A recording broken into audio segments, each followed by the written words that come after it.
Thank you very much. We're running a little over time, so I'd like to remind speakers to try and stick to their 5-minute slot. Our next speaker is Allison Roche, Unison Policy Officer. Unison has given us a great deal of support in this campaign, and they're organising EU citizens as part of their work with their members. So please welcome Allison.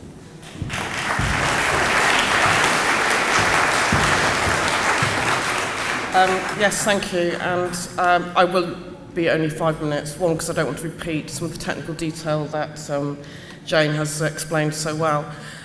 First, I want to say I've just come back from the TUC, the Trade Union Congress in Brighton, and on Sunday, all the trade unions in the UK debated a motion of whether or not to support EU citizens' rights here in the UK and all EU citizen rights in the whole of Europe. And I'm very happy to say that it was passed, which is very good because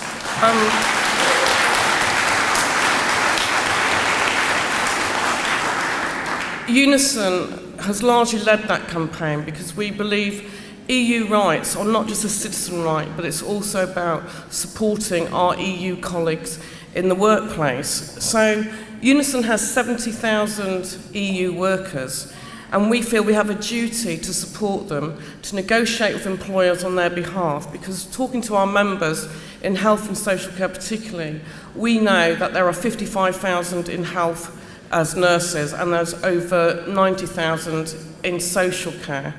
And social care itself is quite a precarious, vulnerable environment to work in. So it's really important that we've given a clear message to those employers that they must not use the uncertainty of the current government's attitude towards EU citizens to allow for further exploitation in the workplace.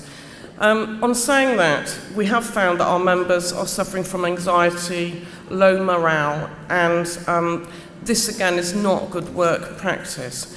So we've actually formed a coalition of 27 organisations in health called the Cavendish Coalition. And what we've done is actually crowdfund some money to provide proper data to show the government just how mad their EU attitude towards EU workers is and freedom of movement as a whole. Unison in principle supports freedom of movement regardless of the outcome of Brexit negotiations.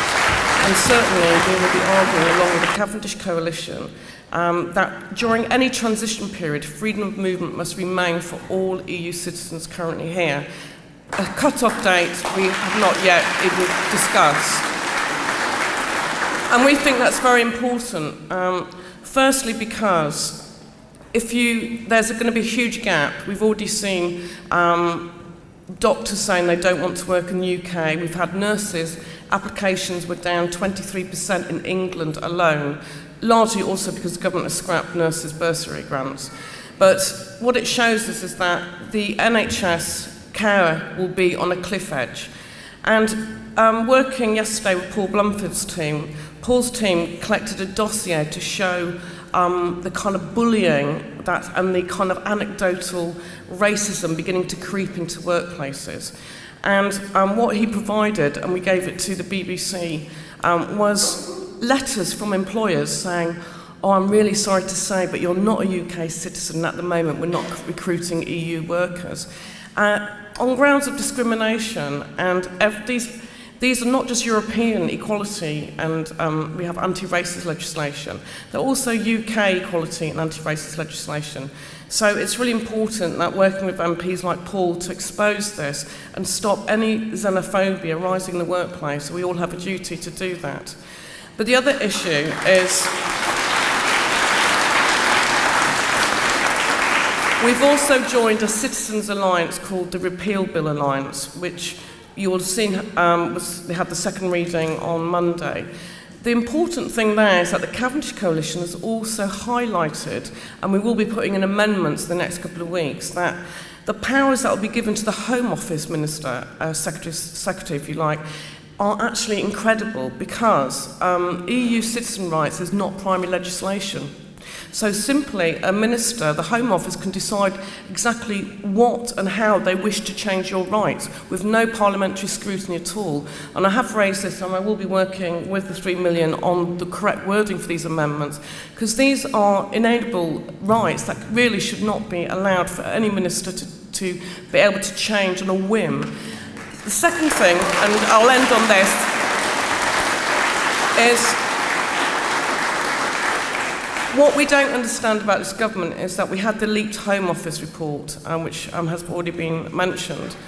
But they also, at the same time, asked the Migration Advisory Committee to do a year-long consultation to show the government what the impact on EU citizens and Brexit would be on the economy, on the labour market.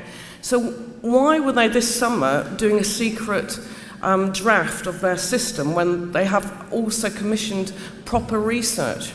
So going back to the Cavendish Coalition, we are providing that research, and it's really important that organisations like ourselves give proper data and research to show the dangers of the government's narrow-mindedness, if you like, and refusal to admit that they have got Brexit wrong. So I'll leave that on there, and good luck with today. I'm going over to Parliament now to meet MPs and carry on our cause.